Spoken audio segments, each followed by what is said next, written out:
बिस्मिल्लाहिर्रहमानिर्रहीम। नाज़रीन अस्सलाम वालेकुम, मैं हूँ इमरान वसीम। नाज़रीन, चेयरमैन PTI इमरान ख़ान ने वज़ारत उज़्मा से हटाए जाने के तकरीबन कोई 4.5 माह के बाद एक बड़ा अहम फ़ैसला किया है। साबिक़ वज़ीर आज़म इमरान ख़ान का वो फ़ैसला क्या है और ख़ान साहब की जानिब से किया गया ये फ़ैसला कैसे सवाल तलब है, कैसे जवाब तलब है। नाज़रीन, सबसे पहले तो इस मौज़ू पर आप नाज़रीन के साथ गुफ्तगू करेंगे और इसके बाद हमारे आज के प्रोग्राम की बाकी की जो अहम ख़बरें हैं उनकी तफसीलात भी आपके साथ शेयर करेंगे। तो पहले मौजू से प्रोग्राम का बाकायदा आगाज़ करेंगे, लेकिन मैं आप तमाम देखने वालों को थोड़ा सा रिमाइंड करवाना चाहूँगा कि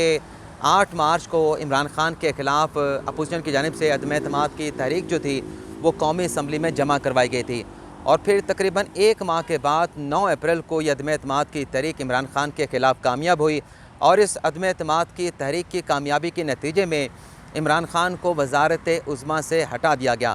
और 9 अप्रैल से लेकर नाज़रीन आज 25 अगस्त तक इमरान ख़ान ने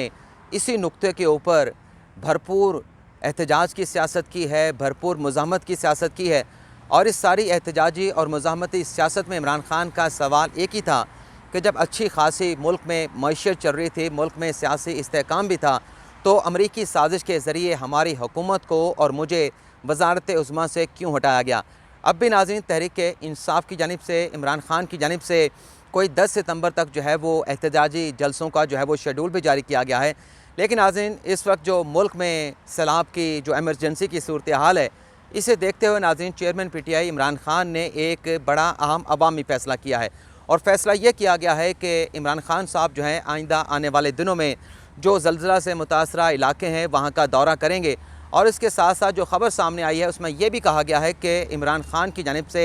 जो पंजाब के वज़ीर आला हैं चौधरी परवेज़ इलाही और जो खैबर पख्तूनख्वा के वज़ीर आला हैं महमूद ख़ान, उन्हें ये डायरेक्शन हदायत जारी कर दी गई हैं कि जो ज़ल्ज़ला मुतासरीन हैं, जो ज़ल्ज़ला ज़दगान हैं, उनकी हर मुमकिन इमदाद जो है वो यकीनी बनाई जाए। और ये कहा जा रहा है कि इमरान ख़ान ज़ल्ज़ला से जो मुतासरा इलाके हैं पंजाब के और खैबर पख्तूनख्वा के, वहाँ का दौरा करेंगे। तो एक अच्छा फ़ैसला किया गया है ख़ान साहब की जानिब से, बराह रास्त वो जाके आवाम के साथ इंटरेक्ट करेंगे। लेकिन नाज़रीन जो मैंने अपने इंट्रो में कहा कि ख़ान साहब का ये फ़ैसला कैसे सवाल तलब है, जवाब तलब है, तो नाज़रीन सवाल ये है कि ख़ान साहब ज़ल्ज़ला से मुतासरा जो इलाके हैं पंजाब के और खैबर पख्तूनख्वा के, वहाँ का तो दौरा करेंगे और ज़ल्ज़ला मुतासरीन से मुलाकात भी करेंगे और अपने सूबे के उनके जो वज़ीर आला हैं उन्हें डायरेक्शन भी जारी करेंगे कि इन मुतासरीन की हर मुमकिन जो है वो इमदाद जो है वो यकीनी बनाई जाए, रिहेबिलिटेशन का जो अमल है उसे जल्द अज जल्द मुकम्मल किया जाए। लेकिन आज सवाल ये है कि ख़ान साहब तो कहते हैं कि पाकिस्तान तहरीक इंसाफ़ जो है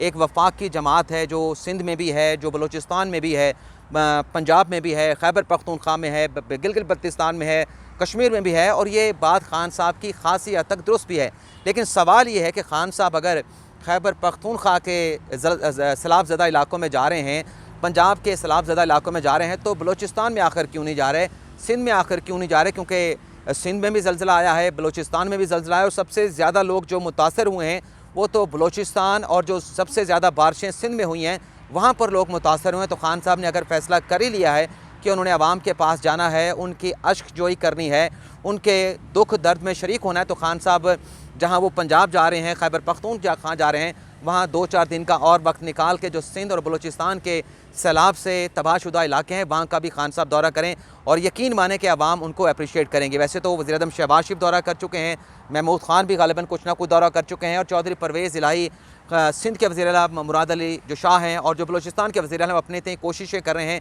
ज़ल्ज़ला से मुतासरा इलाकों के दौरा कर रहे हैं। लेकिन अगर ख़ान साहब भी जाएंगे तो इसका भी एक अच्छा जेस्चर जो है वो एक अच्छा मैसेज जो है जाएगा। अब हम बात कर लेते हैं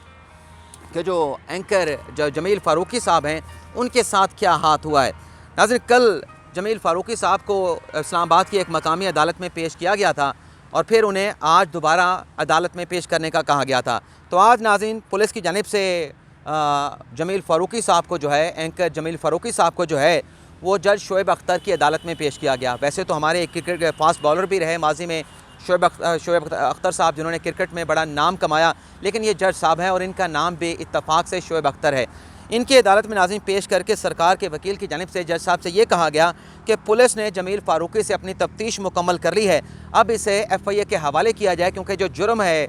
जमील फ़ारूकी का वो हमारे दायरे में नहीं बल्कि FIA का जो कानून है पी का उसके दायरे में आता है। और नाज़रीन, सरकार के वकील की जानिब से ये भी कहा गया कि जमील फ़ारूकी की जानिब से चीफ साहबान यानी आर्मी चीफ और chief justice of Pakistan justice उमरता Bandial को मलाइन किया गया और इस हवाले से मवाद जो है वो जमील फ़ारूकी के मवाद में मौजूद है। और FIA के वकील ने अदालत से ये कहा कि हमने जमील फ़ारूकी को इन्वेस्टिगेट करना है, तो लिहाजा जमील फ़ारूकी की जो कस्टडी है वो हमें फ़राहम की जाए। लेकिन नाज़रीन, जो वकील थे जमील फ़ारूकी के मियाँ इशफ़ाक़ अली, जो कि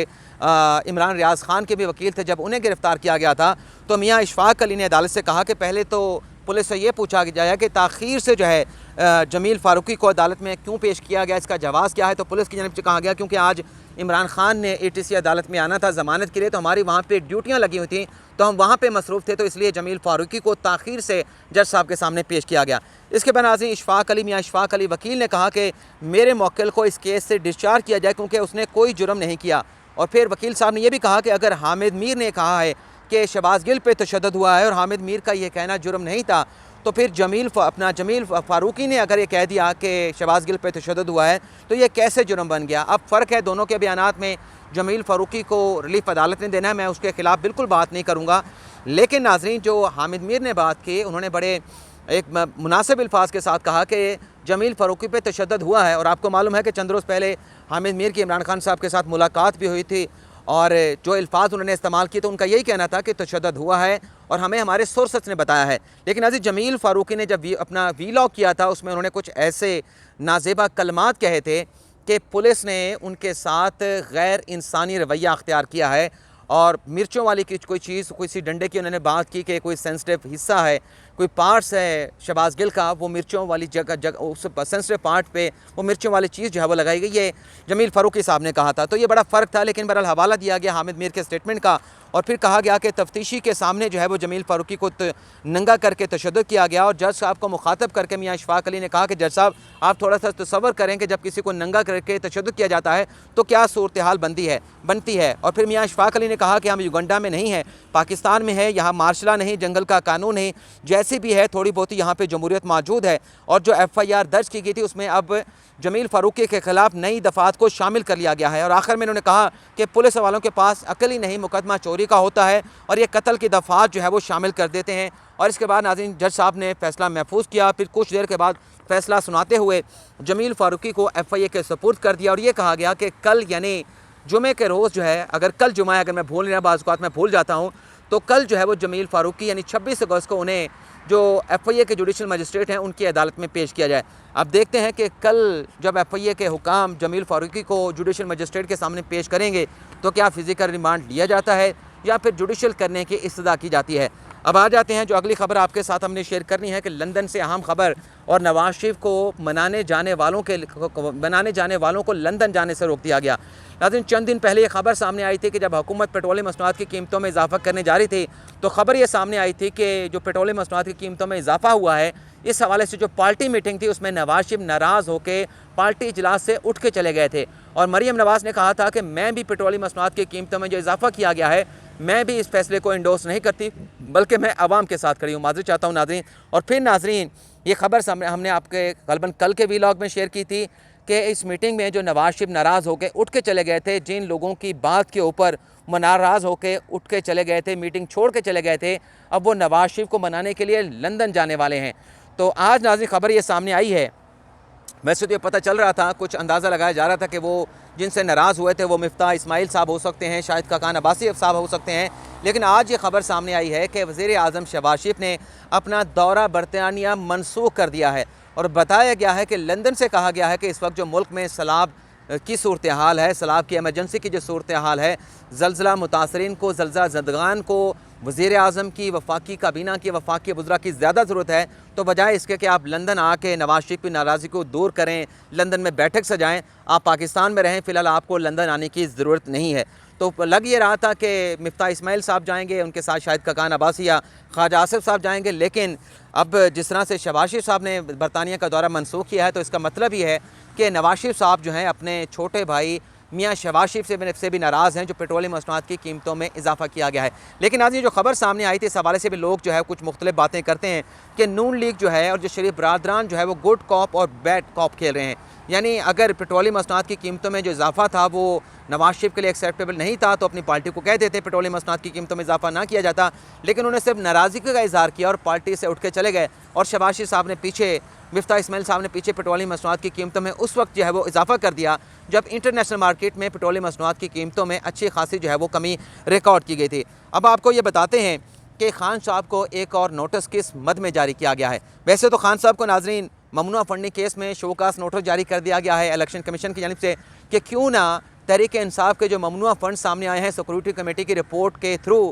उन्हें जब्त कर लिया जाए। तो एक तो शोकास नोटिस खान साहब को ये जारी किया गया है, दूसरा इस्लामाबाद हाई कोर्ट ने तौहीन अदालत का शोकास नोटिस जारी करके उन्हें 31 अगस्त को तलब कर लिया है। और तीसरा नाज़रीन जो तोशा खाना का रेफरेंस स्पीकर कौमी असम्बली राजा परवेज़ अशरफ की जानिब से भेजा गया जो कि मोहसिन शाह नवाज़ रांझा का रेफरेंस है, उसमें भी इमरान खान से 29 अगस्त तक जो है वो जवाब असालतन वकालतन तलब किया गया है। अब ये चौथा जो नोटिस इमरान खान साहब को नाज़रीन जारी किया गया है ये कल की खबर है, लेकिन कल चूँकि हैपनिंग्स बहुत ज़्यादा थी, डेवलपमेंट बहुत ज़्यादा थी, खबरें बहुत ज़्यादा थी, तो ये खबर आपके साथ शेयर करना रह गई थी। कल नाज़रीन इस्लामाबाद हाई कोर्ट में जो इलेक्शन कमीशन का ममनुआ फंडिंग केस था उस पर अपील पर समाअत हुई जो तहरीक इंसाफ ने इस्लामाबाद हाई कोर्ट में दायर की थी। लार्जर बेंच था जस्टिस कायम मकाम चीफ जस्टिस आमिर फारूक की सरबराही में, और इसमें जिस दरख्वास्त पे समाअत हुई नाज़रीन वो अकबर एस बाबर की जानिब से दायर की गई थी कि मुझे भी तहरीक इंसाफ की इस अपील में फ़रीक बनाया जाए। और जब नाज़रीन कल इस दरख्वास्त के ऊपर मुतफरक दरख्वास्त के ऊपर कार्रवाई का आगाज़ हुआ तो इमरान खान के वकील अनवर मंसूर की जानिब से भरपूर मुखालफत की गई, भरपूर दलाइल दिए गए कि इस केस में जो अकबर एस बाबर हैं उन्हें फ़रीक ना बनाया जाए। वो इलेक्शन कमीशन के सामने एक इन्फॉर्मर थे और उनके जो डॉक्यूमेंट्स थे उसे भी डिस्कार्ड कर दिया गया था सिक्योरिटी कमेटी की वजह से, तो अकबर एस बाबर को इस केस में फ़रीक ना बनाया जाए। लेकिन अदालत की जानिब से कहा गया कि ये आप डिक्टेट नहीं करेंगे, ये फ़ैसला अदालत ने करना है कि अकबर एस बाबर को फ़रीक बनाना है, फ़रीक नहीं बनाना। तो इस पर आप अदालत को नहीं बता सकते कि अदालत ने क्या फ़ैसला लेना है या अदालत ने क्या फ़ैसला नहीं लेना। तो इस दरख्वास्त पे समाअत के बाद अदालत ने अकबर एस बाबर की इस दरख्वास्त को इब्तदाई समाअत के लिए एक्सेप्ट करते हुए आइंदा की समाअत के लिए जो है वो इमरान खान को नोटिस जारी कर दिया है। इसमें ज़ाती हैसियत में नहीं बुलाया गया, लेकिन असालतन वकालतन ये नोटिस जारी करके मुफस्सल जामे जवाब जो है इमरान खान से तलब कर लिया। ज़ाहिर सी बात है जवाब तो खान साहब का वकील देगा कि क्यों ना इस केस में अकबर बाबर को पार्टी क्यों ना बनाया जाए, इसका जो है वो जवाब तलब कर लिया गया है। अब देखते हैं कि अगली आइंदा आने वाली इस समाअत में, इस केस की समाअत में क्या डेवलपमेंट होती है, अकबर बाबर को फ़रीक बनाया जाता नहीं बनाया जाता। लेकिन फ़िलहाल हम आपसे इजाज़त चाहेंगे, अल्लाह ताला हम सब का हामी नासिर हो। आपसे इजाज़त चाहेंगे, अल्लाह हाफ़िज़।